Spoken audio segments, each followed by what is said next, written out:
বাংলাদেশের বাইরে পৃথিবীর বিভিন্ন প্রান্তে যেখান থেকে চ্যানেলে দেখছেন আপনাদের সকলকে সাদর আমন্ত্রণ তৃতীয় মাত্রা দেখবার জন্য। সাম্প্রতিক নানা বিষয় নিয়ে আলোচনার জন্য আমার সঙ্গে স্টুডিওতে রয়েছেন দেশের সিনিয়র একজন সাংবাদিক, যিনি একই সঙ্গে কলামিস্ট এবং কবি হিসেবেও প্রতিষ্ঠিত, অনলাইন পোর্টাল চর্চার সম্পাদক সোহরাব হাসান। আমাদের সঙ্গে যুক্তরাষ্ট্র থেকে যুক্ত হচ্ছেন সাংবাদিক, লেখক এবং গবেষক এবং একই সঙ্গে শিক্ষক আসিফ বিন আলী। স্বাগত আপনাদের দুজনকে তৃতীয় মাত্রায়। আমি আপনাদের দুজনের কাছেই সাম্প্রতিক ঘটনা প্রবাহের আলোকে একটা প্রশ্ন করতে চাই, ছোট্ট একটা প্রশ্ন। মিস্টার সোহরাব হাসান প্রথম উত্তর দেবেন, দেশে কি সরকার আছে কি না, বাংলাদেশে কোনো সরকার এক্সিস্ট করে কি না, এই প্রশ্নটা আমি আপনাদের দুজনের কাছেই করতে চাই। মিস্টার সোহরাব হাসান। না, সরকার তো আছে। সরকার, আমরা সচিবালয়ে যদি যাই দেখি সরকারের যারা মন্ত্রণালয়ের দায়িত্বে উপদেষ্টারা আছেন, প্রধান উপদেষ্টার কার্যালয়ে প্রধান উপদেষ্টার দায়িত্ব পালন করছেন। সুতরাং সরকার আছে। সরকার পদত্যাগ না করা পর্যন্ত বাংলাদেশে সবসময় সরকার থাকে। এমনকি অনেক ক্ষেত্রে তো দেখি পদত্যাগ করার পরও সরকার দাবি করেন, এই রীতিও বাংলাদেশে আছে। বিষয়টা হচ্ছে আপনি যে অর্থে বলেছেন সরকারের কার্যকারিতা আছে কিনা, সরকারের যে দায়িত্ব সেই দায়িত্ব তারা পালন করছে কিনা।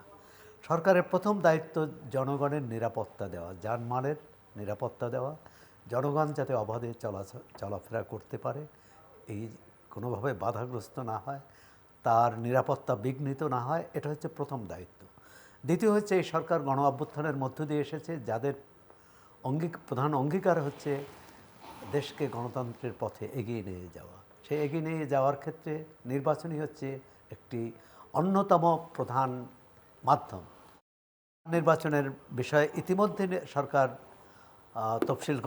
নির্বাচন কমিশন তফসিল ঘোষণা করেছে।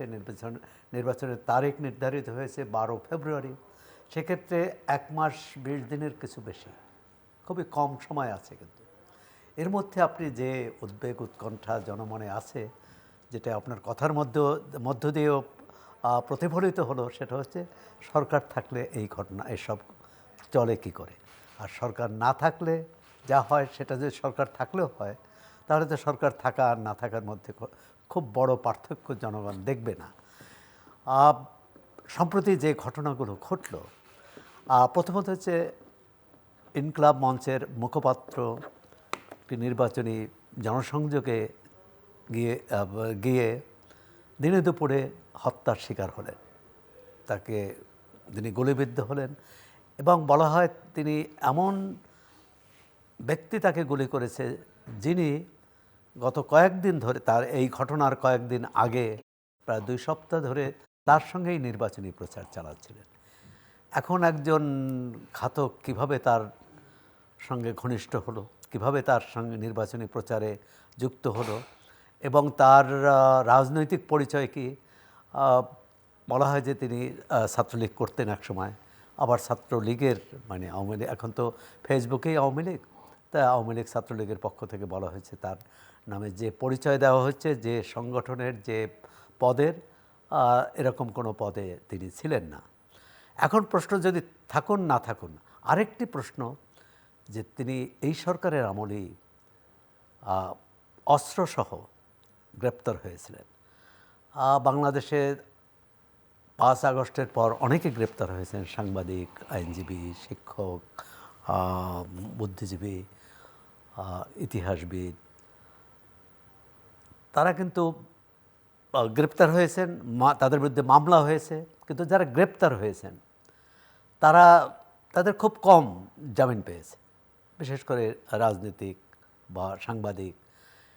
কিন্তু এই ব্যক্তি এই অস্ত্রসহ ধরা পড়ার পর জামিন পেলেন কি করে, এই প্রশ্ন জনমনে এসেছে। সরকারের পক্ষ থেকে কোনো মানে যৌক্তিক কোনো ব্যাখ্যা আমরা পাইনি। এখন স্বরাষ্ট্র মন্ত্রণালয় বলবে যে আইন মন্ত্রণালয় দায়ী, আইন মন্ত্রণালয় বলবে স্বরাষ্ট্র মন্ত্রণালয় দায়ী। এটি তো কোনো কথা হতে পারে না, কারণ একটা সরকার তো সব মন্ত্রণালয় মিলে সরকার। একজন জামিন পাবে কি পাবে না, কাকে জামিন দেবে, আইন উপদেষ্টা নিজে বলছেন যে ব্যক্তি জামিন নিয়ে হত্যাকাণ্ডে লিপ্ত হতে পারে সে জামিন পেতে পারে না। তাহলে জামিনটা পেল কী করে, এই প্রশ্নটা তো আসে। আর দ্বিতীয় হচ্ছে এর পরে যেটা হলো, হাদি হত্যার এই ঘটনা অত্যন্ত ন্যাক্কারজনক, নিন্দনীয়, এবং আমরা তীব্র ভাষায় এর নিন্দা জানাই, প্রতিবাদ জানাই এবং বিচার দাবি করি। কিন্তু এই ঘটনাকে উপলক্ষ করে কোন অপশক্তি বা কারা প্রথম আলো, ডেইলি স্টার ভবন পুড়িয়ে দিয়েছে, ছায়ানট ভবন পুড়িয়ে দিয়েছে, উদিসি অফিসে আগুন দিয়েছে এবং সব কিছু তছনছ করেছে। আমি নিজে উদিসি অফিসে গিয়েছি, প্রথম আলো অফিসে গিয়েছি। এখন এ ধরনের ক্ষেত্রে কি হয়, মানে কেউ আক্রান্ত হলে দ্রুত সরকারের ব্যবস্থা নেওয়ার কথা, আইনশৃঙ্খলা রক্ষাকারী বাহিনী যাবে, এবং এটা ঢাকা শহরে, ঢাকার বাইরে না, ঢাকার প্রাণকেন্দ্রে, কিন্তু কাউকে পাওয়া যায়নি।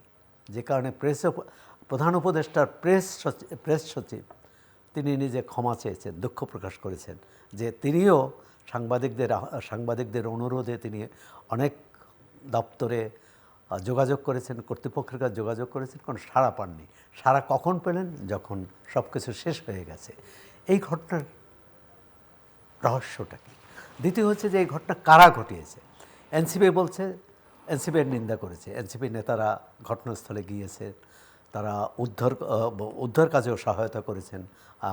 ডেইলি স্টারে যারা সাংবাদিকরা আটকা পড়েছিলেন, তারা বিএনপি নিন্দা করেছে, জামাত ইসলামের নিন্দা করেছে, এমনকি হাদির যে সবাই সবকিছু করেছে, কিন্তু ঘটনা ঘটে যাওয়ার পরে না, হাদির যে সংগঠন ইনকলাব মঞ্চ, তারাও বলছে যে যারা এই ঘটনা ঘটিয়েছে তারা আমাদের লোক না, মানে আমাদেরকেও এই ঘটনা ঘটায়নি। তাহলে কারা ঘটিয়েছে এটি খুঁজে বের করা। এখানে তো অনেক রকমের বক্তব্য আছে। কেউ কেউ বলেন যে সর্প হয়ে দংশন করো, ওঝা হয়ে ঝাড়ো, সেরকম একটা নীতি। অনেকে বলছেন যে প্রধান উপদেষ্টার যে রাত 12টায়, যেটা আমাদের দেশে কখনো ঘটেনি, সরকার প্রধান রাত 12টার সময় বক্তৃতা করা জাতির উদ্দেশ্যে একজনের মৃত্যুকে কেন্দ্র করে বা হত্যাকাণ্ডকে কেন্দ্র করে, এবং তার কিছুক্ষণ পরেই ঘটনা। তো এগুলোকে অনেকে মনে করেন যে এগুলোর মধ্যে উস্কানি, মানে আগেই যে পরিস্থিতি শান্ত করবার জন্য সবাইকে শান্ত থাকবার কথা না বলে। না, তাহলে তো সন্দেহের তীর প্রধান উপদেষ্টার দিকেই যায়। আপনি যে কথাটি বললেন, আমরা সরাসরি এই সন্দেহটা মানে ব্যক্তিকে না করলেও সরকারকে তো করাই যায়, কারণ সরকার কোনো ভূমিকা রাখেনি।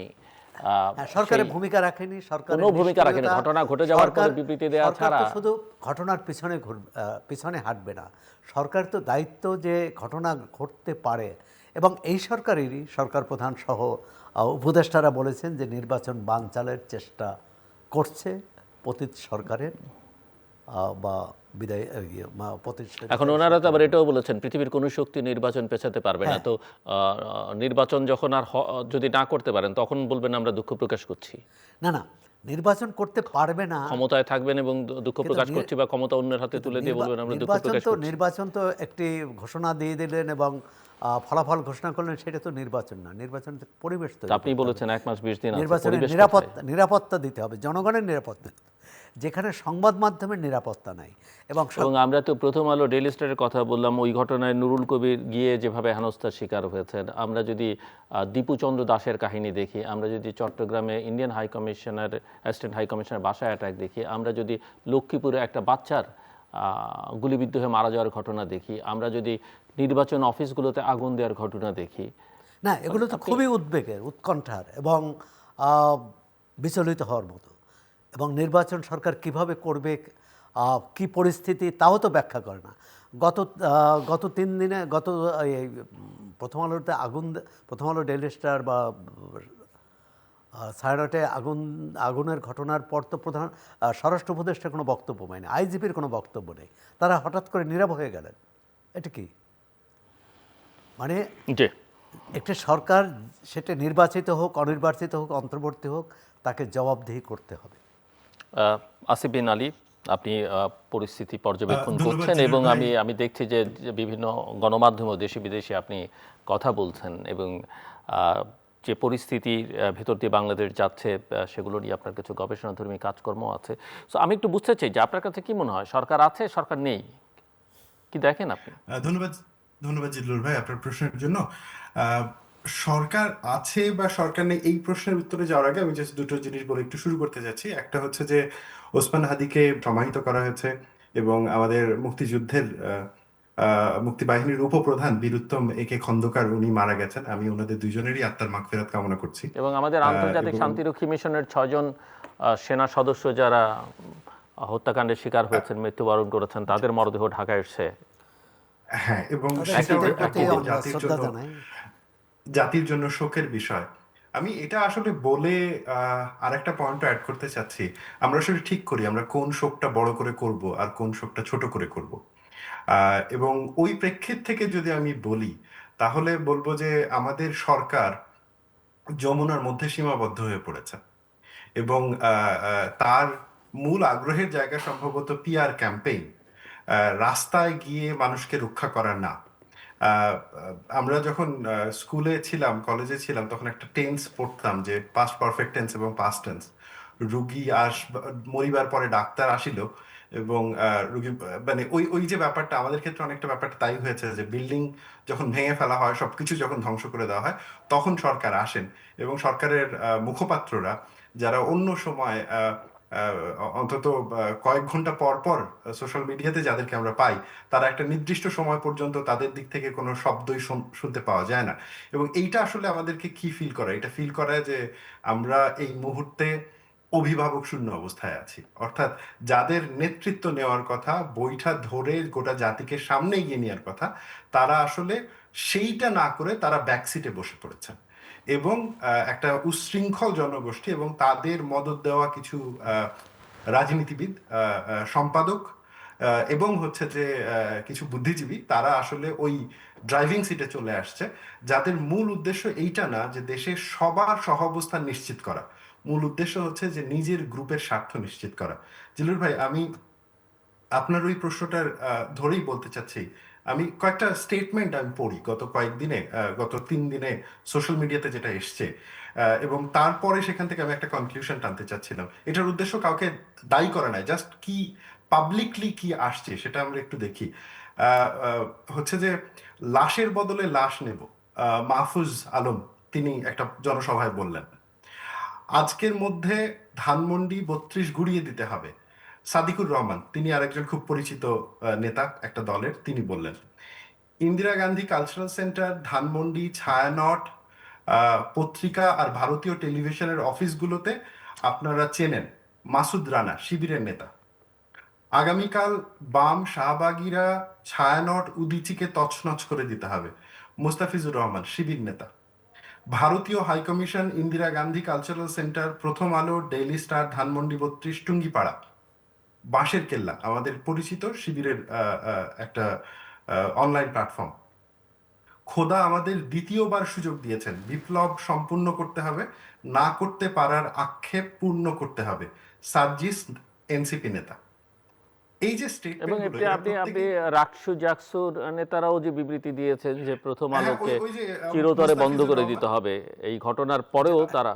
হ্যাঁ, হ্যাঁ মুস্তাফিজুর রহমানের কথা বললাম, সে তো ওই জি। নেতা।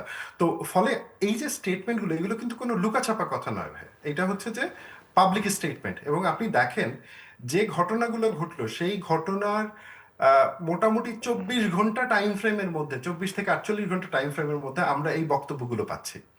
আমরা দেখলাম কিভাবে হচ্ছে যে শহীদ মিনারে আমাদের মানে হাদির মৃত্যুকে কেন্দ্র করে মানে একটা সর্বদলীয় সমাবেশ ডাকা হলো এবং সেই সমাবেশে গিয়ে আমরা দেখতে পাচ্ছি যে একটা শপথ পড়ানো হচ্ছে। আপনি যদি সেই শপথের ভাষা দেখেন, সেই ভাষা হচ্ছে শত্রুতামূলক ভাষা। মানে হচ্ছে যে যেই সমালোচনা করবে, যেই বিরোধিতা করবে, যেই তাদের পছন্দের হিরো, নেতা বা ইতিহাসের ব্যাখ্যা মানবে না, তারা হচ্ছে যে কালচারাল ফ্যাসিস্ট, ফ্যাসিস্ট এনাবলার। এবং এই যে বারবার এই শব্দগুলো ব্যবহার করা হলো, ডেইলি স্টারকে দিল্লি স্টার বলা, প্রথম আলোকে ভারতের দালাল পত্রিকা বলা, এগুলো তো আমাদের সমাজের এই রাজনীতিবিদ, নেতা, বুদ্ধিজীবী, সম্পাদক তারাই বলছেন। এখন আমাকে প্রশ্ন করতে হবে তাহলে তাদের উদ্দেশ্য কি? কিন্তু তাদের আসিফ উদ্দেশ্য আসিফ হচ্ছে তাদের আসিফ তাদের উদ্দেশ্যের সঙ্গে এই প্রশ্নটা আসেই যে আপনি কতগুলো পড়লেন সোশ্যাল মিডিয়াতে, পাবলিক প্লেসে এই স্টেটমেন্টগুলো, তো সরকার কি কোনো তদন্ত প্রক্রিয়ার মধ্যে বা তাদের সঙ্গে এইসব বিষয় নিয়ে কথা বলেছে বা এগুলো বন্ধ করার কোনো চেষ্টা করেছে? এর বাইরে বিভিন্ন জায়গা থেকে যে উস্কানিমূলক বক্তব্য বা এগুলোকে এই যে এই ভ্যান্ডালিজমকে উৎসাহিত করা বা লিড করা হয়েছে বিভিন্ন সোশ্যাল মিডিয়া ব্যবহার করে, সেগুলো বাংলাদেশে বন্ধ করার বা সেগুলোর বিষয়ে কোনো উদ্যোগ সরকার নিয়েছে কিনা? এবং এই যে ঘটনাগুলো ঘটলো বিভিন্ন জায়গায় দেশের, আমরা আমাদের স্ক্রিনেই দেখা যাচ্ছে এবং বিভিন্ন জায়গায় ফুটেজের অভাব নেই। সিসিটিভি ফুটেজে দেখা যায় যে কারা এই কাজগুলো করেছে, অনেক স্টিল ফটোগ্রাফিতে দেখা যায়, সোশ্যাল মিডিয়াতে দেখা যায়। কোনো ব্যবস্থা এখন পর্যন্ত হয়েছে কিনা, না হলে কেন হয়নি এবং দায় আসলে কার? মানে এই কেউ যদি দায় কেউ যদি সরকারের। কেউ যদি অভিযুক্ত করে যে সরকার এটা করাচ্ছে, সেটা কি খুব বেশি অন্যায় কথা হবে কি না? আমি আপনার কাছে ওই প্রশ্ন মিস্টার সোহরাব হাসান আসিফ শেষ, মানে আপনি শেষ করুন। জি। জিলুর ভাই, আমার মনে হয় যে এই দায় সরকারের, কারণ সরকারের দায়িত্ব আইন শৃঙ্খলা রক্ষা করা। সরকারের দায়িত্ব যদি এটার ব্যত্যয় ঘটে তবে তার ক্ষেত্রে ইনভেস্টিগেশন করা, সেই ইনভেস্টিগেশন রিপোর্ট অনুযায়ী আইনগতভাবে ব্যবস্থা নেওয়া। আমি বলছি না যে সরকারের পক্ষে সব সহিংসতা বন্ধ করা সম্ভব, কিন্তু সহিংসতা যখন হচ্ছে এবং সহিংসতার পরে কি ধরনের উদ্যোগ নেয় তার উপরে ভিত্তি করে আমরা বলতে পারি যে সরকারের উদ্দেশ্য কি, সরকারের আগ্রহ কোন জায়গায়। আর সরকারের আমরা লোকজনই তো এর দেখেছি। আগে বহুবার বলেছে যে এই মব, যেটা বাংলাদেশে অনেকে মব, তারা মব বলতেই চান না, তারা বলছেন এটা প্রেশার গ্রুপ, কারণ এরা সাফার করেছে এবং দীর্ঘকাল, কাজে এটা প্রেশার গ্রুপ। সেটা সে তো প্রেশার গ্রুপ বলাই হয়েছে, এমনও বলা হয়েছে যে সেই সাংবাদিকরাই ভয়ে থাকেন যাদের আসলে ফ্যাসিবাদের সাথে এক ধরনের সম্পর্ক ছিল। আসলে এগুলো তো জিল্লুর ভাই রেটোরিক। আপনি সাংবাদিক, আমি নিজে সাংবাদিকতা পড়াই, ওই এরিয়াতে কাজ করি, আমি নিজেও ক্যারিয়ার শুরু করেছি সাংবাদিক হিসেবে। আমরা জানি যে রাজনীতিবিদরা এই ধরনের রেটোরিক ব্যবহার করেন। দুঃখজনক লাগে যখন সাংবাদিকরা যখন ক্ষমতার আসনে যান এবং তারা এই ধরনের রেটোরিক ব্যবহার করেন। তো আমি আসলে যে ব্যাপারটা, আপনার পুরো প্রশ্নটার সামারিতে আমি আসতে চাচ্ছি ভাই, সেটা হচ্ছে যে গত মানে 1-1.5 বছরে আমরা যখন দেখি যে ধানমন্ডি 32 নম্বর ভাঙা, তারপরে হচ্ছে যে মাজারগুলোতে হামলা, আমরা যখন দেখি যে এই যে প্রথম আলো, ডেইলি স্টার, উদীচির ওপরে যে হামলাটা হলো, এমনকি হাদির হত্যাকাণ্ডের ক্ষেত্রেও আপনি দেখেন সরকার যখন তদন্তের প্রশ্ন আসে তখন কিন্তু ততটা সরব না যতটা সরব হচ্ছে আকাশ থেকে লাফ দেওয়ার জন্য। মানে আমাদের পুরো সেলিব্রেশনটা হয়ে গেছে। মানে আমি নিজে আমেরিকা আছি, তো আমেরিকায় একটা জিনিস আমি দেখেছি যে ওরা দুই ধরনের কাজ করে। একটা হচ্ছে যে যে সিরিয়াস কাজ, এটা খুব সাইলেন্টলি করতে থাকে। আরেকটা হচ্ছে যে কিছু কাজ থাকে সিম্বলিক, সেটা ওরা নেশনের জন্য করে থাকে এবং ওই কাজটাও করতে থাকে। আমাদের আশপাশে সিম্বলিক কাজ অহরহ হচ্ছে, কিন্তু জেনুইন কাজ যেটা, সাইলেন্ট ওয়ার্ক যেটা, স্লো ওয়ার্ক যেটা, যেটা সমাজকে একত্রিত রাখে, সমাজকে সেফটির জায়গা ফিল করায়, সেইটা হচ্ছে না। এবং এইটার দায় সরকারের। কারণ সরকার যখন ডেলিভারি করা বাদ দিয়ে প্রশংসা পেতে বেশি আগ্রহী হয়, সরকার যখন নিজের ভালো কাজকে আসলে দায়িত্ব মনে না করে, মনে করে যে এটা আমার দয়া আপনাদের উপরে, কারণ আমি তো আসতে চাই নাই, আমাকে তো ডেকে আনা হয়েছে, আমার তো বেটার লাইফ ছিল, এখানে এসে তো আমি টেরেবল লাইফে আছি, কম বেতন পাচ্ছি। আপনার মনে আছে সরকারের একাধিক মন্ত্রীরা এগুলো বলেছে। তো তাদের যদি এতই হতাশা থাকে তাহলে তাদের তো ক্ষমতা আসার দরকার ছিল না। তাহলে এখানকার রাজনীতিবিদদেরকেই ছেড়ে দিক ক্ষমতাটা। আমাদের যে মূল সমস্যাটা হয়েছে যে বাংলাদেশের একদল প্রফেশনাল শ্রেণী, সেখানে সাংবাদিক রয়েছেন, সেখানে বুদ্ধিজীবী রয়েছেন, সেখানে এনজিও কর্মী রয়েছেন, মানবাধিকার কর্মী রয়েছেন, তারা মনে করেন যে তারা দেশকে রাজনীতিবিদদের থেকে ভালো চালাতে পারবেন। এবং এই মনে করার অন্যতম একটা কারণ হচ্ছে তারা নিজেদেরকে এনটাইটেল ফিল করেন। তারা মনে করেন যে তারা যতটা বোঝেন তার থেকে অন্য কেউ বেশি বুঝতে পারে না, কিন্তু তাদের জনসমর্থন নাই। আমরা দেখেছি এদের অনেকেরই নির্বাচনে যদি দাঁড়ান তারা জামানত হারাবেন। তো ফলে যেহেতু জনগণের সমর্থনের মাধ্যমে ক্ষমতায় আসা তাদের পক্ষে সম্ভব না, তখন যে জিনিসটা হয় তখন প্রাসাদ ষড়যন্ত্র হয়। আমরা এখন যে জিনিসটা দেখছি সেটা হচ্ছে প্রাসাদ ষড়যন্ত্র। এবং এই প্রাসাদ ষড়যন্ত্রে এই কারণে আমরা দেখি কোনো দপ্তর সময় মতন রেসপন্স করে না, কারণ দপ্তরগুলো তো ওই প্রাসাদের বিভিন্ন স্তম্ভের প্রতি আনুগত্য প্রকাশ করে। কোন স্তম্ভ কোন স্বার্থে কাজ করবে তার উপরে নির্ভর করে।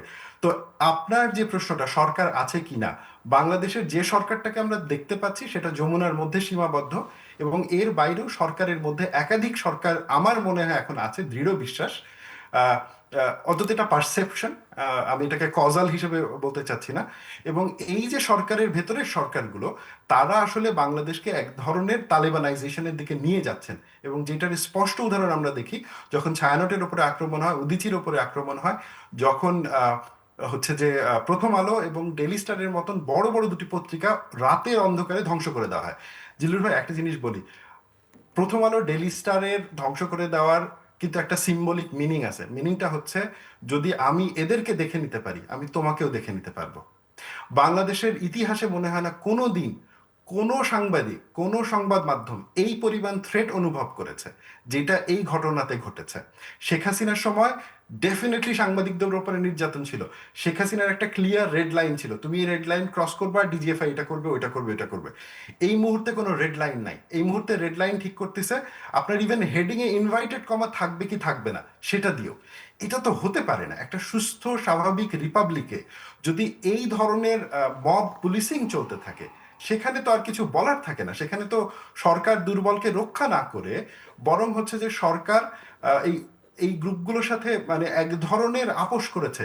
যে ছেলেটা ধরেন এই যে লাশের যে ঘটনাটা ঘটলো, যে একটা হিন্দু ছেলে, তাকে মানে মেরে ফেলা হলো, তাকে তার লাশকে গাছে ঝুলিয়ে দিয়ে আগুন দেওয়া হলো। আজকে র্যাব বলছে যে সে আসলে পুলিশ হেফাজতে ছিল, তাকে তাকে হচ্ছে যে সেখান থেকে মবের হাতে তুলে দেওয়া হয়েছে। মানে থানা পর্যন্ত নিরাপদ না। তো এই সিচুয়েশনটাকে আমার আমার আশঙ্কাটা কোথায় দিলুর ভাই, আমরা যদি এইভাবে মানে হেট্রেড কে এইভাবে অগ্রসর হতে দিতে থাকি, এটা আলটিমেটলি আমাদের রিপাবলিককে ডিসইন্টিগ্রেট করবে। এবং জি। আমার মনে হয় যে যারা মানে এই সুযোগে দেশের প্রেসিডেন্ট হতে চান, যে সম্পাদকরা, যে বুদ্ধিজীবীরা এই সুযোগে দেশের মানে গুরুত্বপূর্ণ ব্যক্তি হতে চান, এবং যারা অলরেডি ক্ষমতায় আছেন একটা বর্গ, যারা দীর্ঘদিন ক্ষমতায় থাকতে চান, তারা, তাদের কাছে এটা ম্যাটার করে না যে দেশে কি হলো, বরং এটা ম্যাটার করে আমি কতদিন ক্ষমতায় থাকলাম। সোহরাব হাসান।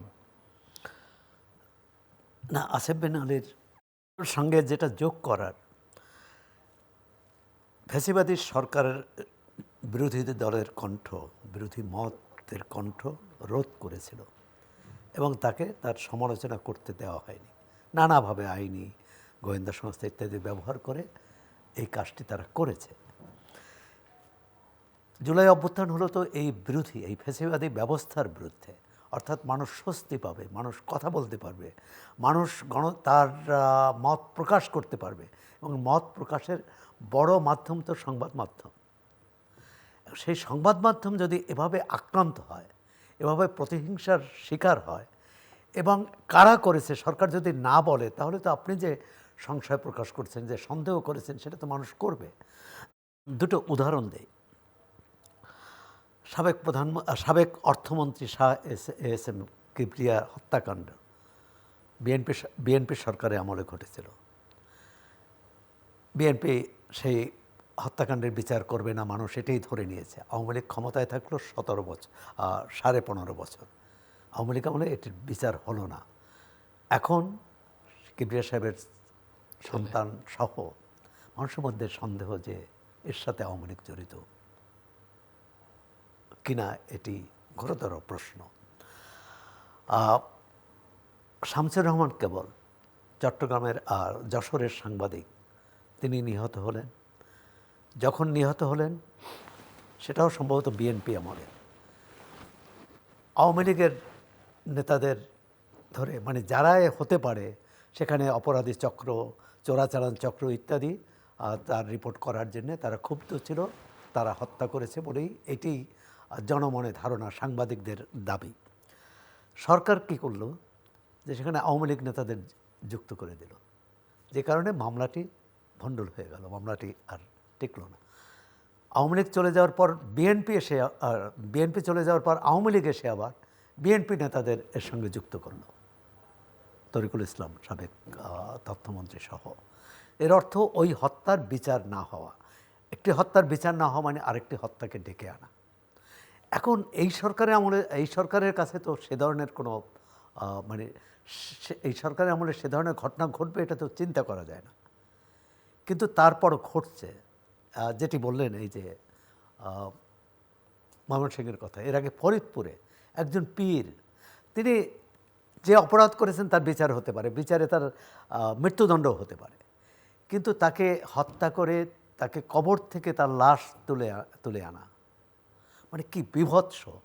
এবং বহির্বিশ্বে শুধু প্রথম আলো, ডেইলি স্টারের ভবনে আগুন বা ছায়ানটের উদীচী, মানে এসব ঘটনায় তো মনে হয় যে এখানে ললেসনেস, মানে আইনের শাসন প্রতিষ্ঠার জন্য গণ অভ্যুত্থান হয়েছে। তো সরকার প্রধান তো নিয়মিত স্বপ্ন দেখিয়েই চলেছেন। না না, স্বপ্ন তো দেখা ভালো, কারণ স্বপ্ন ছাড়া তো মানুষ বাঁচে না, কিন্তু সেই স্বপ্নটা কতটা বাস্তবায়ক। আর আমরা রাতের স্বপ্ন আর দিনের স্বপ্ন তো এক নয়। রাতের স্বপ্ন অনেক রকম দেখি, দিনে কিন্তু সেটা তার সাথে মেলে না। প্রধান উপদেষ্টার তার হয়তো আন্তরিকতাও আছে, সদিচ্ছাও আছে, কিন্তু সেই সদিচ্ছাটা বাস্তবায়ন হচ্ছে না কেন, এই প্রশ্নের উত্তরটা কে দেবে? তিনি কি যে যেখানে যোগ্য সেই যোগ্য লোককে বসিয়েছেন? যে কাজের জন্য যে উপযুক্ত তাকে কি বসিয়েছেন? অনেকেই তো বলেন, সবাই বলেন এটা, উনি বসাতে পারেন, সরাতে পারেন না। বসাতে পারেন, সরাতে পারেন না, কিন্তু যাকে বসিয়েছেন তার ক্ষেত্রে হয়তো তিনি খুব ন্যায্য আচরণ করেছেন, কিন্তু জনগণের প্রতি যাদের সেবা করার জন্য তিনি বসিয়েছেন তাদের প্রতি কতটা ন্যায্য আচরণ করেছেন, এই প্রশ্নগুলো। আরেকটি হচ্ছে শুরু থেকে 32 নম্বরের ঘটনা আসলো। 32 নম্বরের ঘটনা, 32 নম্বর ভেঙে দেওয়ার পর প্রধান উপদেষ্টা কিন্তু নিজে বিবৃতি দিয়েছেন, সম্ভবত একদিনে 3টি বা 2টি বিবৃতি দিয়েছেন যে এটা নিন্দা জানিয়ে। ভাঙার পরে প্রথম আলো ডেইলি স্টারের ক্ষেত্রেও তো যদি কেউ বলেন যে ঘটনার পরে সরকার উদ্বেগ জানিয়েছে, দোষীদের বিরুদ্ধে ব্যবস্থা নেওয়ার কথা বলেছেন, কিন্তু এটা তো কোনো শুশ্রূষা হলো না, এটা তো কোনো প্রতিকার হলো না। প্রতিকার হচ্ছে যে সঙ্গে সঙ্গে তড়িৎ ব্যবস্থা নেওয়া। তো সরকারের এই যে চক্রান্ত আছে কি নাই, কিন্তু তার চেয়েও বড় হচ্ছে সরকার তার উপর যে অর্পিত দায়িত্ব সেটা পালন করছে না। এই কারণেই নির্বাচন নিয়ে এমনকি তফসিল ঘোষণার পরও জনমনে কিন্তু সংশয় কাটছে না, কারণ নির্বাচনের জন্য যে পরিবেশটি দরকার সেই পরিবেশ নেই। বরং হাদির এই নারকীয় হত্যাকাণ্ডের মধ্য দিয়ে এর যে এটাকে কেন্দ্র করে যেসব ঘটনা ঘটে চলছে, এটা যদি অব্যাহত থাকে, আরও যদি চলতে থাকে, এবং আমরা যদি কাউকে বলে, যেমন মতাদর্শগত, গণতান্ত্রিক সমাজে মতাদর্শগত বিরোধ থাকবেই। কেউ ডানপন্থী হবে, কেউ বামপন্থী হবে, কেউ মধ্যপন্থী হবে, কেউ ইসলামী শাসন চাইবে, কেউ কমিউনিস্ট শাসন চাইবে। কিন্তু এই বিরোধের মীমাংসা হবে কী করে? এক হচ্ছে আলোচনা, সংলাপ, যুক্তি, তর্ক, আর চূড়ান্ত হচ্ছে জনরায়।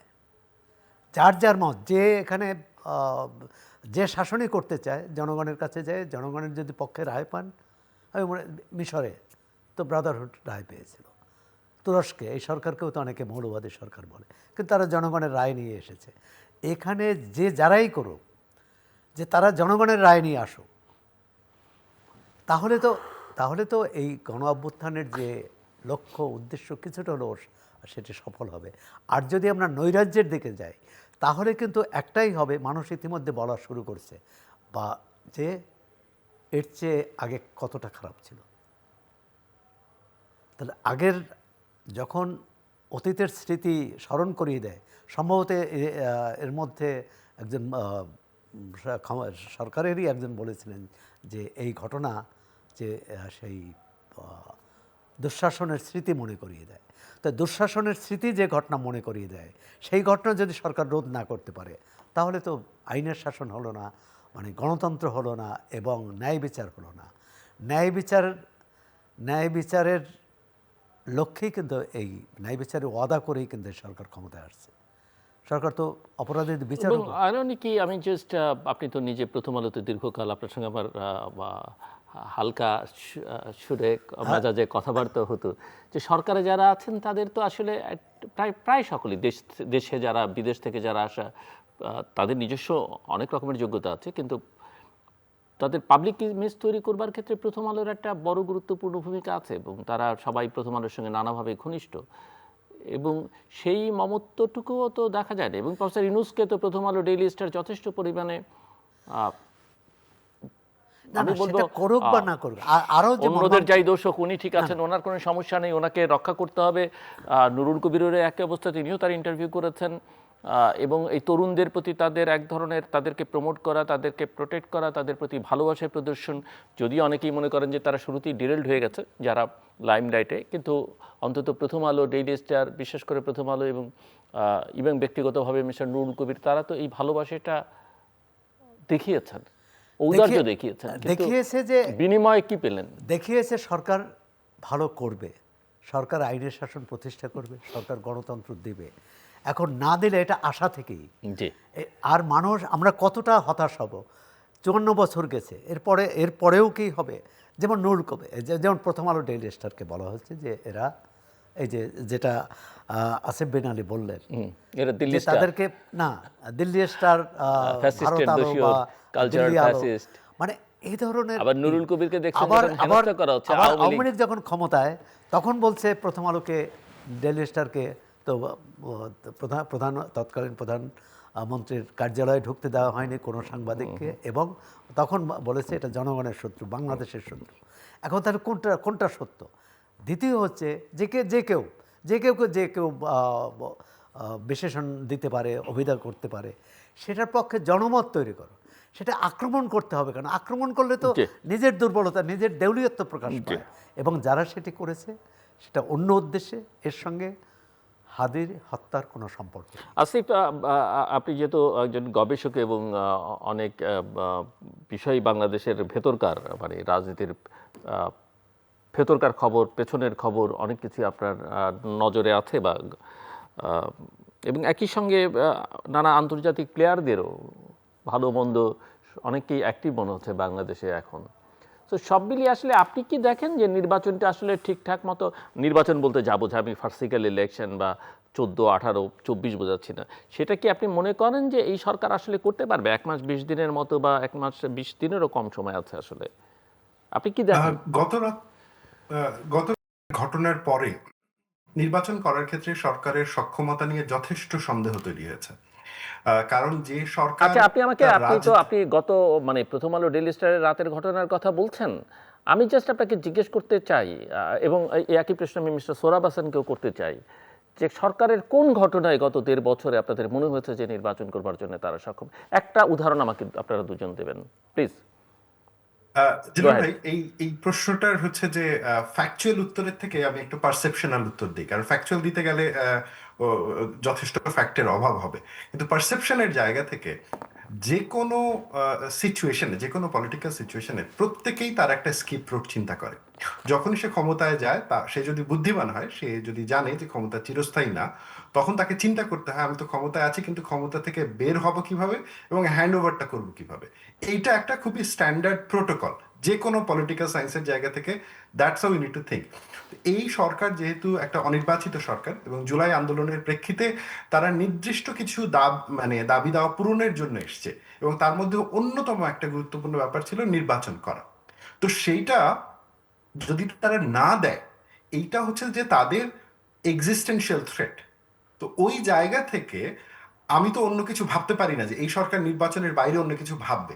এখন সে যদি ওইটা ভাবে, এইটা অবশ্যই তার হচ্ছে যে, মানে কি বলবো, যে ওভার কনফিডেন্সের ভিত্তিতে চিন্তা করা। কারণ বাংলাদেশ এমন একটা দেশ, এইটাকে আসলে নন পলিটিক্যাল গভর্নমেন্ট কখনোই শাসন করতে পারে নাই। মিলিটারি গভর্নমেন্ট কিছুটা পেরেছে, বাট নন পলিটিক্যাল গভর্নমেন্ট যখনই এক্সপেরিমেন্ট করেছে, এনজিও, সিভিল সোসাইটি গভর্নমেন্ট যখনই এক্সপেরিমেন্ট করেছে, এরা মিজারেবলি ফেল করেছে। এবং সেই ফেইলিয়ার পরবর্তী 10, 15, 20 বছর যাবৎ বাংলাদেশের মানুষকে ভোগ করতে হয়েছে। যেমন 2008-9 সালের যে ফেইলিয়ার সময়কার তত্ত্বাবধায়ক সরকার, 7-8 সময়কার, সেটাও পরবর্তীতে আমাদেরকে ভোগ করতে হয়েছে। তো জিলুর ভাই, ফলে যখন আমরা বলি, মানে আমরা আশা করছিলাম যে সরকার নির্বাচন দেবে এন্ড এভরিথিং, এটা এই জন্য না যে সরকার আসলে কতটুকু সদিচ্ছা দেখাচ্ছিল, এই জন্য যে সরকারের ওইটা দেওয়া ছাড়া কোনো উপায় নেই যদি তারা একটা সেফ এক্সিট চায়। এটা হচ্ছে বাস্তবতা। কারণ বাংলাদেশ এমন একটা দেশ, এই দেশে এর প্রতিষ্ঠাতা রাষ্ট্রপতিকে তার সপরিবারে মেরে ফেলা হয়েছে।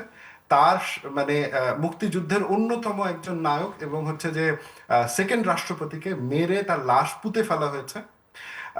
পরবর্তীতে এই দেশের যিনি যুদ্ধকালীন প্রধানমন্ত্রী, সে যুদ্ধকালীন রাষ্ট্রপতি, অর্থমন্ত্রী, তাদেরকে জেলের ভেতরে মেরে ফেলা হয়েছে। তো Bangladesh is not a easy country to govern. তো এইরকম অবস্থায় কেউ যদি নির্বাচন না দিয়ে এক্সপেরিমেন্ট করার চিন্তা করে, আমার মনে হয় যে সে অত্যন্ত সাহসী, এবং এই ধরনের সাহস মিউজিয়ামে থাকা উচিত। Coming back to the point, যে এখন আমি কি দেখছি, জুলাই গত গত 2-3 দিনের যে ঘটনা, বিগত 48 ঘন্টার যে ঘটনা, তারপরে আমার সিরিয়াস সন্দেহ সরকারের সক্ষমতা নিয়ে যে সে আসলে নির্বাচন দিতে পারবে কিনা। বা কারণ চায়ও কিনা। এবং চায়ও কিনা, বিশেষ করে সরকারের ভেতরকার যে অংশটার কথা আমরা পূর্বেই বলে আসছিলাম, একদম শুরু থেকে জিলুর ভাই আপনার মনে আছে, আমরা কিন্তু হাতে গোনা কয়েকজন একদম 5 আগস্টের ইমিডিয়েট পর থেকে নির্বাচনের কথা বলছিলাম। আমরা বারবার বলছিলাম যে বাংলাদেশের সংস্কার হোক, মানে যে কোনো প্রক্রিয়া হোক, সেইটা ইলেক্টেড গভর্নমেন্টের থ্রুতে হতে হবে। যে কোনো ধরনের আনইলেক্টেড গভর্নমেন্ট, তাদের সদিচ্ছা যতই ভালো থাকুক না কেন, তাদের ভেতরে পাওয়ার সার্কিট তৈরি হবে এবং সেই পাওয়ার সার্কিট নিজ নিজ স্বার্থে কাজ করবে, আলটিমেটলি মানুষের প্রত্যাশাটা নষ্ট হবে। এবং জিলুর ভাই, আজ থেকে এই যে 1.5 বছর পরে এসে, আমি জানি আপনাকে প্রচুর মানে অনলাইন ব্যাশিং এর শিকার হয়েছে, আমাকে প্রচুর অনলাইন ব্যাশিং এর শিকার হতে হয়েছে, আমাদেরকে লোকজন ষড়যন্ত্রকারী বলেছে, কিন্তু আপনি দেখেন দেশ আজকে কোন অবস্থায় চলে গেছে। কারণ শুধু একটাই, সেটা হচ্ছে যে আমরা পলিটিশিয়ানের কাজ নিজেরা বেটার পারবো এইটা মনে করে করতে গেছি। কেউ বুঝতে চায়নি যে politicians are train to do politics, একজন academic train to do teaching এবং গবেষণা, একজন সাংবাদিক ট্রেইন টু ডু জার্নালিজম, একজন human rights activist is train to do human rights activism. একজন আরেকজনের কাজ যদি করতে যায় জোর করে, ফুল টাইম না হয়ে পার্ট টাইম হয়ে, তখন যে মিসম্যানেজমেন্ট হয় আমরা এই মুহূর্তে তাই দেখতে পাচ্ছি। সো ইলেকশন নিয়ে যখন সন্দেহ সবার মধ্যে আসে, আবার প্রত্যাশা যখন তৈরি হয়েছিল, এইরকম অবস্থায় ডেইলি স্টারের ওপরের এই ঘটনাটা ডেফিনেটলি সরকারের সক্ষমতা নিয়ে প্রশ্ন তোলে। তবে জিলুর ভাই, আমি একটা জিনিস আবার একটু বলতেও চাচ্ছি, ডেইলি স্টার এবং প্রথম আলোর এই ঘটনাগুলো এবং জুলাই আন্দোলনের অন্যতম মুখ হাদির ওপরে যে নির্মম হত্যাকাণ্ডটা ঘটলো, এইখানে একটা পাওয়ার ডাইমেনশন কিন্তু আমরা ইগনোর করে যাচ্ছি। আপনি যদি খেয়াল করেন, এই মুহূর্তে বাংলাদেশের পাওয়ার প্লেয়ার কারা? একটা হচ্ছে বিএনপি, যেটা হচ্ছে মোটামুটি মধ্যমপন্থী দল, সুবিধাজনকভাবে কখনো মধ্য ডানে যায়, কখনো মধ্য বামে যায়, বাট মোটামুটি মধ্যম অবস্থাটাতেই থাকে। জামাত ডানপন্থী একটা দল, এবং তার এজেন্ডা খুবই ক্লিয়ার। এনসিপি জুলাই আন্দোলনের প্রেক্ষিতে একটা নতুন শক্তি আকারে আসলো, এবং তারা মানে অনেকটাই ডান ঘেঁষা, এখনো খানিকটা কনফিউজ যে পুরোপুরি ডানের ঘাড়ে গিয়ে উঠবে নাকি হচ্ছে যে একটু ব্যালেন্স করবে। Now there is a fourth element ভাই, যেই ফোর্থ এলিমেন্টের কথাটা আমরা বলছি না, কিন্তু এই সবগুলো ল অ্যান্ড অর্ডার সিচুয়েশনে এই ফোর্থ এলিমেন্টের ভূমিকা রয়েছে, যেটাকে আমরা বলছি ফার রাইট গ্রুপ, মানে উগ্র ডানপন্থী গ্রুপ। এবং এই উগ্র ডানপন্থী গ্রুপে দুটো সাব গ্রুপ রয়েছে, একটা হচ্ছে যে হিজবুত তাহরির এবং আল কায়দাপন্থী গ্রুপ, আরেকটা হচ্ছে সো একটা সাবগ্রুপ হচ্ছে যে আল কায়দাপন্থী এবং তালেবানপন্থী গ্রুপ, আরেকটা হচ্ছে হিজবুত তাহরিরপন্থী গ্রুপ। এই যে আল কায়দাপন্থী যে গ্রুপটা, তারা মোর পলিটিক্যাল জায়গাতে আগ্রহী, তারা রাজনীতির মাধ্যমে নিজেদের ফলোয়ার তৈরি করে এক ধরনের রেভলিউশনের মাধ্যমে বাংলাদেশের ক্ষমতা দখল করার আগ্রহ নিয়ে বসে আছে, এবং তারা বাংলাদেশকে একটা শরিয়া স্টেট, একটা তালেবানি স্টেট বানাতে চায়। এবং আপনি দেখবেন যে এদের ইভেন টুপি পর্যন্ত চেঞ্জ হয়ে গেছে গত 1 বছরে। আপনি যদি এদের পাবলিক অ্যাপিয়ারেন্স দেখেন, এরা এখন তালেবানি পাগড়ি পরে, নট মানে রেগুলার আমাদের দেশের যে কওমি ঘরানার যে সাদা পাগড়ি পরার যে রেওয়াজ ছিল, ইভেন সেইটা পর্যন্ত পাল্টে দিয়েছে। এবং আমার মনে হয় যে কওমি নেতৃত্ব এখন এদের হাতে জিম্মি হয়ে পড়েছে। সেকেন্ড যে গ্রুপটা, সেটা হচ্ছে যে মোর ধরেন আমার আপনার মতো স্যুট বুটেড পরা, ব্রিটিশ ইংরেজিতে কথা বলতে পারা গ্রুপ অফ পিপল, যারা খুবই মানে ইট অ্যাপিয়ার্স লাইক খুবই মডার্ন লিবারেল, বাট বেসিক্যালি বাংলাদেশকে একটা ইসলামিক থিওক্রেটিক স্টেটে কনভার্ট করতে চায়, কিন্তু that through the military intervention, এবং হচ্ছে যে মিলিটারির ভেতরে ইনফিলট্রেট করতে চায়।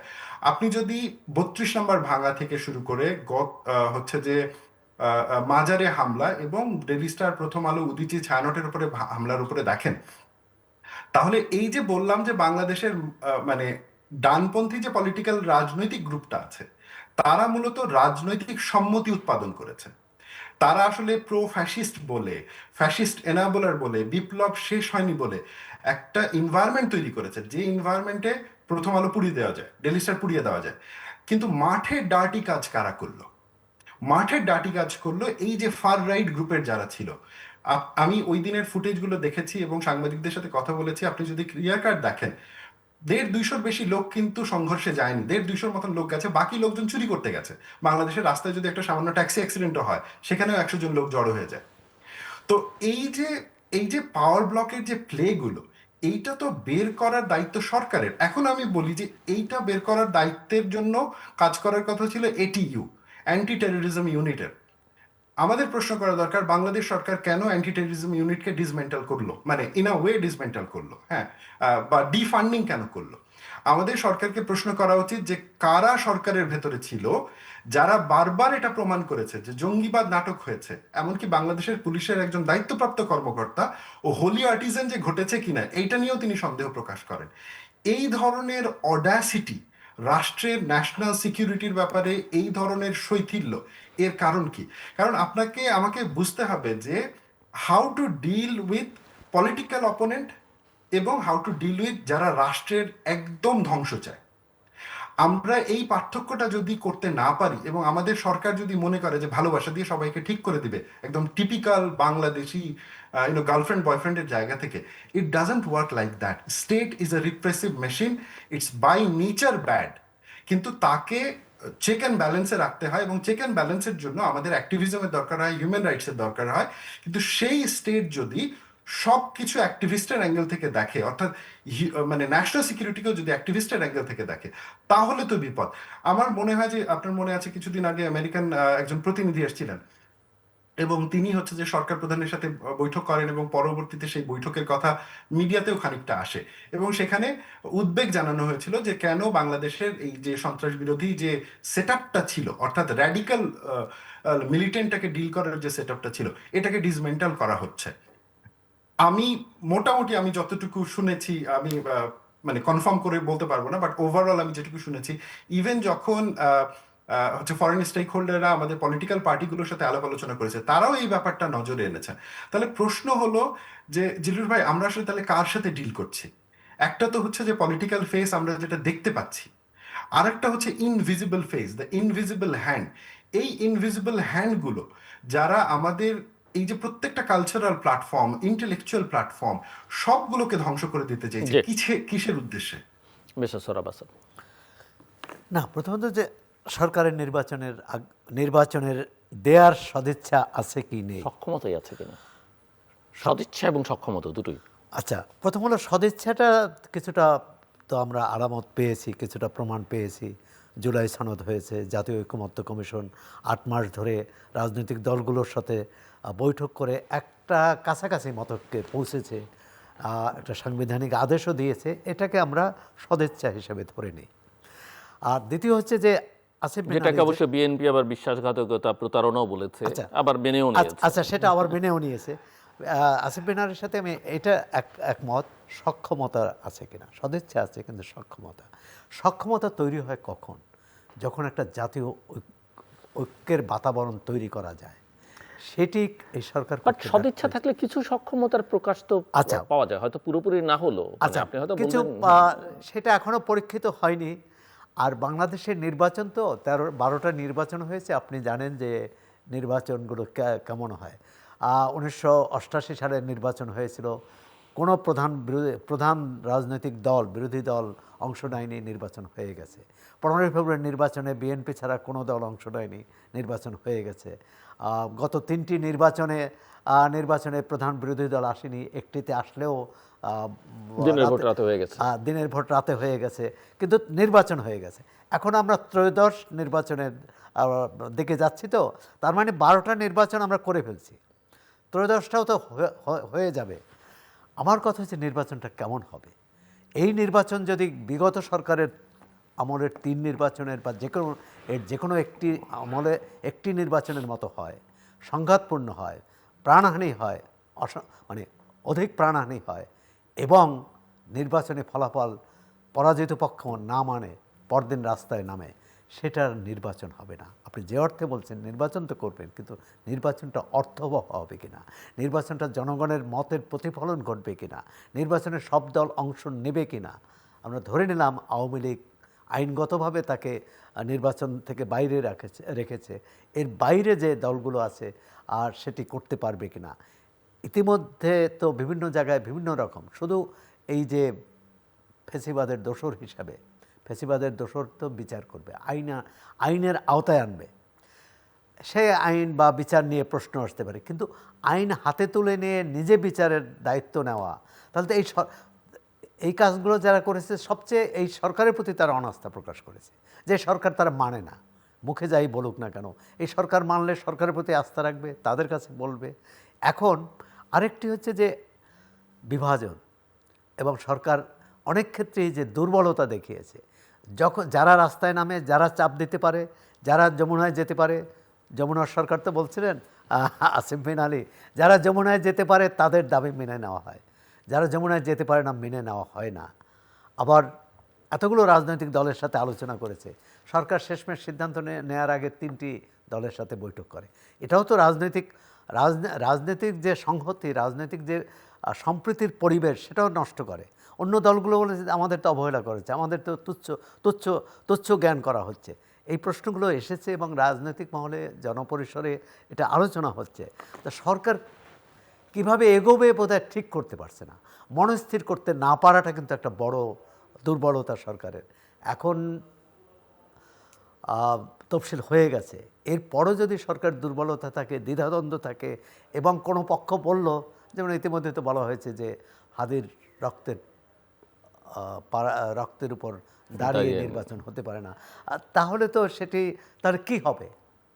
বিপ্লব হবে। তাহলে বিপ্লব হলে তো বিপ্লবী সরকার বিপ্লবী সরকার হবে। বিপ্লবী সরকার হলে তো ওই 2024-এর 5 আগস্টই হতে পারতো, তো হয়নি। এখন যেটা হয়নি সেটা আবার ফিরিয়ে আনা যাবে। অসমাপ্ত কাজ সমাপ্ত করতে হবে। এখন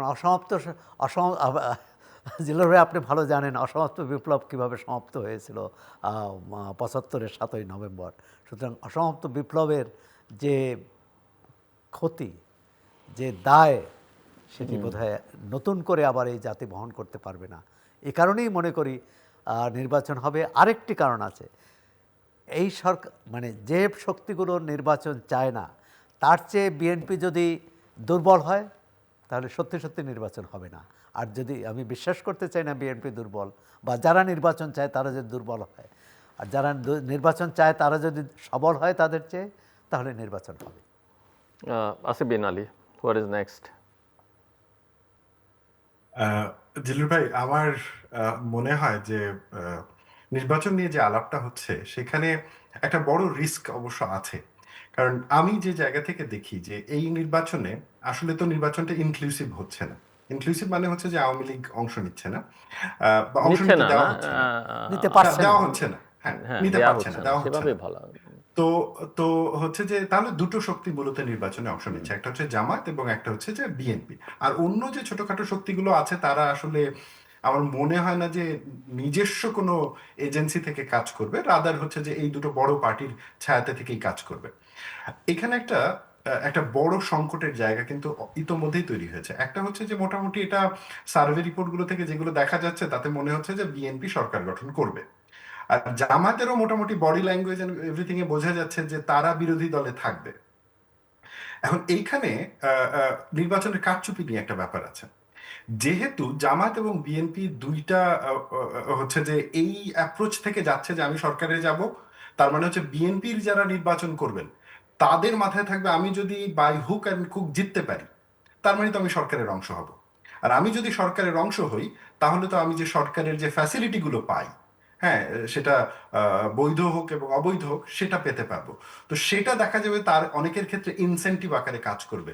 এবং আমি নিশ্চিত না যে বিএনপি কতটুকু সক্ষমতার সাথে তার এই যে তৃণমূলে যারা রয়েছেন, এই এই যে প্রচন্ড ইচ্ছা যে যে কোনোভাবে হোক জিতে আসাটা, এইটাকে অবদমিত করতে পারবে। কারণ ইতোপূর্বে এটা আওয়ামী লীগ পারে নাই, আওয়ামী লীগ চায়ও নাই। ডেফিনেটলি আমার মনে হয় যে বিএনপি চাচ্ছে, অন্তত এই সদিচ্ছাটুকু আছে। কিন্তু যদি পারার ব্যাপারটা বলি, এবার আসি জামায়াতের ক্ষেত্রে, আমি যে জায়গাটাতে দেখি যে জামায়াত ম্যাক্সিমাম চেষ্টা করবে যে 50-এর অধিক সিট নিশ্চিত করতে।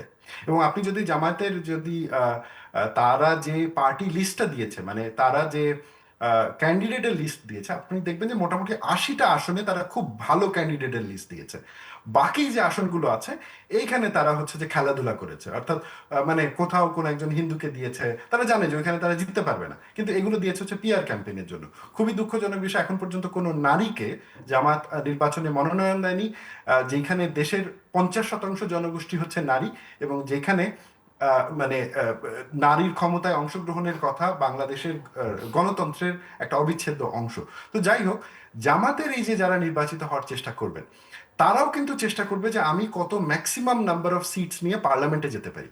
কারণ আমি যদি বেশি সিট নিয়ে পার্লামেন্টে যেতে পারি, তাহলে যে সংস্কারটা বাস্তবায়ন হচ্ছে, এই সংস্কারে কিন্তু বিরোধী দলের হাতে একটা সিগনিফিক্যান্ট অ্যামাউন্টের ক্ষমতা থাকবে। অর্থাৎ আপনি যদি দুর্নীতি দমন কমিশন দেখেন, কিংবা হচ্ছে যে অন্যান্য যে সংসদীয় কমিটিগুলোর কথা দেখেন, প্রত্যেকটা জায়গাতে কিন্তু বিরোধী দলের একটা নিয়ন্ত্রণ থাকবে। তো জামাতের জন্য এটা কিন্তু ইতিহাসে প্রথমবারের মতন একটা চান্স যে একদম পিওর ডানপন্থী রাজনীতি করে মানে হচ্ছে যে ক্ষমতাকে ইনফ্লুয়েন্স করার এত কাছাকাছি চলে যায়। এখন যদিও এই সরকারের মোটামুটি পুরোটাই জামাতের সমর্থনে আছে, বাট এটা তো একটা সাময়িক সময়ের জন্য, তখন এটা একটা লঙ্গার টাইমের জন্য।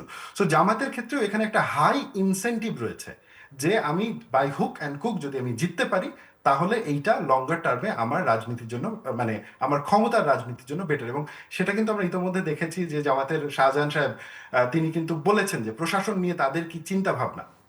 এখন প্রশ্ন হচ্ছে, যখন দুইটা রাজনৈতিক দল শুধু নির্বাচনে অংশ নিচ্ছে এবং নির্বাচনটা পার্টিসিপেটিভলি করার চেষ্টা হচ্ছে, ইনক্লুসিভ না, এবং যেখানে সরকারের সক্ষমতার এতটা ঘাটতি আছে, তাহলে কি নির্বাচন এমন একটা আমরা পেতে যাচ্ছি যেই নির্বাচনটার বৈধতা সংকট দেখা দিবে?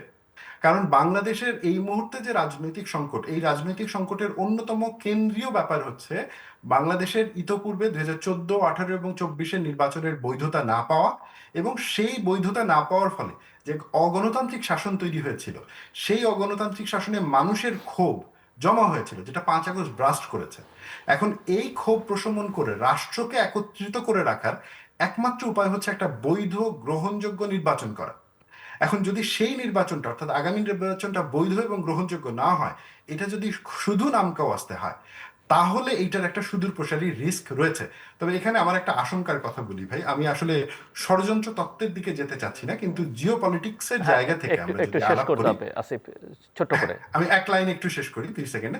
আমরা যদি জিও পলিটিক্সের জায়গা থেকে আমরা আলাপ করি, তাহলে দেখব যে ব্যাপারটা কি এরকম যে বাংলাদেশকে নিয়ে যারা খেলছেন, যে ইন্টারন্যাশনাল প্লেয়াররা, তাদের সুবিধার জন্য এটা জরুরি যে বাংলাদেশে একটা দুর্বল জাতীয় সরকার থাকুক, যেই সরকারের লেজিটিমেসি লিমিটেড থাকবে, এবং তার ফলে সেই সরকারের নিজের জন্য সিদ্ধান্ত নেওয়ার সক্ষমতা কম থাকবে। আমরা কি অনেকটা সেই দিকেই এগিয়ে যাচ্ছি কিনা, সেটাও একটু ভেবে দেখার প্রশ্ন। জি, ধন্যবাদ জিলুর ভাই। মিস্টার সোহরাব হাসান। আসিফ বিনালের সঙ্গে যেটা যোগ করার, সেটা হচ্ছে যে বাইরের যারা প্লেয়ার, বাইরের যারা খেলোয়াড়, তাদের খেলার চেয়েও আমাদের রাজনৈতিক নেতৃত্বের দেউলিয়ত্ব, দুর্বলতা, সুবিধাবাদিতা, অনাচার, দুর্নীতি, সেটি কিন্তু শাসনকে অনেক বেশি দুর্বল করে, অনেক বেশি নৈরাজ্যের দিকে নেয়। একটি কথা তো অবশ্যই, রাজনীতিকরাই রাষ্ট্র পরিচালনা করবে, রাষ্ট্র পরিচালনা করবে, সরকার গঠন করবে। কিন্তু আমাদের দেশে প্রতিটি নির্বাচিত সরকার কিন্তু ভয়াবহ ব্যর্থ হয়েছে।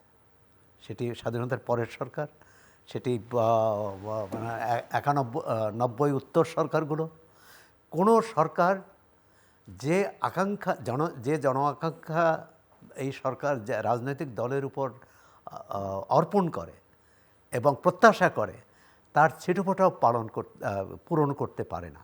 যে কারণে বারবার কিন্তু গণ-অভ্যুত্থান হয়, অনির্বাচিত সরকার আসে। সুতরাং বাইরের নিয়ামক শক্তি বা বাইরের যারা প্লেয়ার, সেটার চেয়ে আমি গুরুত্ব দিতে চাই ভিতরের শক্তিকে। এখন বিএনপি এবং জামাত ইসলামের এখন যে অবস্থান, সে অবস্থানটা হচ্ছে একেবারে মানে যে কোনোভাবে প্রতিপক্ষকে হারাতে হবে বা মোকাবেলা করতে হবে, তাকে ঘায়েল করতে হবে। এটি তো ছিল না। যখন আওয়ামী লীগ মাঠে ছিল, তখন কিন্তু তারা মিত্র ছিল, একসঙ্গে রাজনীতি করছে। এইখানে একটু বলবো যে বিএনপি কিন্তু আজকের যে বিএনপির রাজনৈতিক ভাষা, সেটা কিন্তু 71-কে ধারণ করে, এবং এটাকে মনে করে যে বিএনপি যেহেতু আওয়ামী লীগ মাঠে নাই, এটা তার নির্বাচনী রাজনীতিতে সুবিধা দেবে। জামাত ইসলামী কিন্তু সেই 71-এর তার বিরুদ্ধে যে অভিযোগ, সেটা নাকচ করছে, কিন্তু তারা কিন্তু অনেকটা নিজেকে পরিবর্তন করছে। তারা কিন্তু তার ইসলামী হুকুমতের কথা বলে না, তারা কিন্তু সৎ লোকের শাসনের কথা বলে, কল্যাণমূলক রাষ্ট্রের কথা বলে। এটি কিন্তু ঠিক একটি ডানপন্থী বা ধর্মভিত্তিক দলের এটি হওয়ার কথা না। তারা কিন্তু ওখান থেকে সরে এসেছে। তারা জানে যে তাদের যে বৃত্ত, তাদের যে সমর্থক গোষ্ঠী, এদের সমর্থন নিয়ে সরকার গঠন করতে পারবে না, নির্বাচনেও ভালো করতে পারবে না। সে কারণে কিন্তু তারা নিজেদের অনেকটাই করেছে। তারা নারীকে মনোনয়ন দেয়নি, এটা ঠিক, কিন্তু একইভাবে বিএনপি যেটা দিয়েছে সেটাও কিন্তু খুবই সামান্য। মানে তারা 5% বলেছিল দেবে, কিন্তু দিয়েছে 3% বা শেষ করতে 3-4%-এর মধ্যে। সুতরাং এক ধরনের রাজনীতিকই। আরেকটি হচ্ছে জামাত ইসলামের দুটো কৌশল হতে পারে। অনেকেই বলেন যে একটা হচ্ছে যে নির্বাচনে আমরা জয়ী না হতে পারি, সেই নির্বাচন করে কি হবে। এর হয়তো জামাতের যারা মিত্র, মানে রাজনৈতিক মিত্র দীর্ঘদিনের, তাদের মধ্যে এই ধারণাটা বেশি, জামাতের ভিতরের চেয়ে বাইরের জামাতের মিত্র। আরেকটি হচ্ছে যে আমরা যদি বিরোধী দলে আসি, একটা সম্মানজনক আসন পাই, বিএনপি তারা ধরে নিচ্ছে আওয়ামী লীগের মতো বিএনপিও ফেল করবে, বিএনপিও দেশ ভালোভাবে চালাতে পারবে না, সুতরাং পরবর্তী নির্বাচনে তারা জয়ী হতে পারবে, তারা সরকার গঠন করতে পারবে, এরকম চিন্তাভাবনা। অনেক অনেক ধন্যবাদ মিস্টার সোহরাব হাসান এবং মিস্টার আসিফ বিন আলী। দর্শক, কথা হচ্ছিল দেশের সাম্প্রতিক পরিস্থিতি নিয়ে। দুই অতিথির কথায় এটা স্পষ্ট, যদিও সরকারের সদিচ্ছা, সরকার প্রধানের আন্তরিকতা নিয়ে খুব একটা কথা তারা বলতে চায় না। এই ধারাটা অবশ্য পুরনো ধারা। যেমন বিগত সরকারের আমলেও আমরা দেখেছি যে অনেকেই আলোচনার সময় অনেককে দোষী করতেন, কিন্তু সরকার প্রধানকে নিয়ে কিছু বলতে চাইতেন না। আমি জানি না সেই প্রবণতার ধারাবাহিকতা এটা কিনা। তবে আসলে যে কোনো ব্যর্থতার দায় কিন্তু সরকারকে নিতে হবে এবং সরকার প্রধানকে নিতে হবে। অতীতে যেমন সরকারগুলো নিতে চাক বা না চাক, অন্যরা তাদের উপরে দায়টা চাপিয়েছে, কাজে এক্ষেত্রে ব্যতিক্রম হওয়ার কোনো সুযোগ নেই। নির্বাচনটা হবে কিনা, নির্বাচনটা দরকার বাংলাদেশের জন্য। এবং এখন এমন একটা পরিস্থিতি দাঁড়িয়েছে যে নির্বাচন দেখি না বললে যারা নির্বাচনটা করতে চাইছেন তারা মনে করছেন এরা বোধহয় কোনো ষড়যন্ত্রে লিপ্ত, যেটা খানিকটা আমার এক অতিথি দেশের বাইরে থেকে উল্লেখ করছিলেন। কিন্তু মূল কথা হচ্ছে যে বাংলাদেশে কেউ যদি গত 1.5 বছরের কথামালা বিভিন্ন জনের স্টাডি করেন, তাহলে দেখবেন যে এই যে আমি যখন বলি যে নির্বাচন দেখি না, সবচেয়ে বেশি বোধহয় নির্বাচনের কথা আমি বলেছি। নির্বাচন দরকার, এবং নির্বাচন যত সময় গড়াচ্ছে তত নির্বাচন না হবার আশঙ্কাটা তৈরি হচ্ছে, তত একটা বাজে নির্বাচনের আশঙ্কাটা তৈরি হচ্ছে। এবং এই জায়গায় সবচেয়ে বড় রাজনৈতিক দল হিসেবে এখন যে দলটি সক্রিয়, তাদের কাছে প্রত্যাশাটা অনেক বেশি ছিল।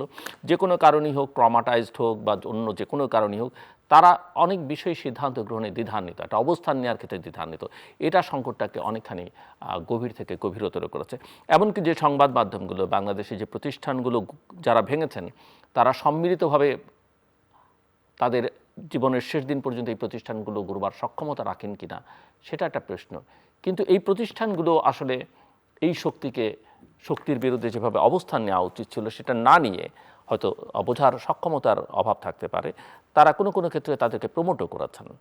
অবশ্যই এই অ্যাক্টকে প্রমোট করেননি, কিন্তু এই মানুষগুলোকে, এবং এখনো পর্যন্ত তারা সরকারের ভাবমূর্তি ক্ষুণ্ণ হচ্ছে এ কথা বলছেন। কিন্তু এই ভাবমূর্তি যে সরকারের ক্ষুণ্ণ হচ্ছে বা রাষ্ট্রের ভাবমূর্তি, এর সঙ্গে সরকারের সঙ্গে সংশ্লিষ্ট ব্যক্তিবর্গের সংশ্লিষ্টতা কি, সেটাও কিন্তু খতিয়ে দেখা দরকার। কাজে এই প্রশ্নগুলো তোরা খুবই জরুরি। আমরা যদি প্রশ্ন না করি, প্রশ্ন না তুলি, তাহলে এই ঘটনা ঘটতেই থাকবে। এবং সব কথার শেষ কথা, নির্বাচন আমরা চাই, একটা ভালো নির্বাচন চাই। আমার অতিথিদের সংশয় না থাকলেও আমার মধ্যে এই সংশয়টা ভীষণভাবে আছে যে এই সরকার একটা নির্বাচন করবার সক্ষমতা রাখে কি না। প্রতিটা ঘটনায় আমি আমার অতিথিদেরকে দুজনকেই বলেছিলাম, এবং দুজনই অনেক বেশি আমার চেয়েতেও খোঁজ খবর রাখেন, কিন্তু তারা বলতে পারেননি যে কোন ঘটনায় প্রমাণিত হয়েছে গত 1.5 বছরে যে সরকার আসলে একটা ভালো নির্বাচন করার সক্ষমতা রাখে। একটার পর একটা ঘটনা ঘটেছে, ঘটনার পরে তারা প্রতিক্রিয়া ব্যক্ত করেছেন। কোনো ঘটনাকে তারা আটকাতে পারেননি, কোনো ঘটনার সঙ্গে যুক্ত কারো বিরুদ্ধে কোনো ব্যবস্থা নিতে পারেনি। এভাবে একটা দেশ চলে না, এভাবে একটা সরকার চলতে পারে না। আমাদের সঙ্গে থাকবার জন্য অসংখ্য ধন্যবাদ। আপনাদের সবার জন্য শুভকামনা।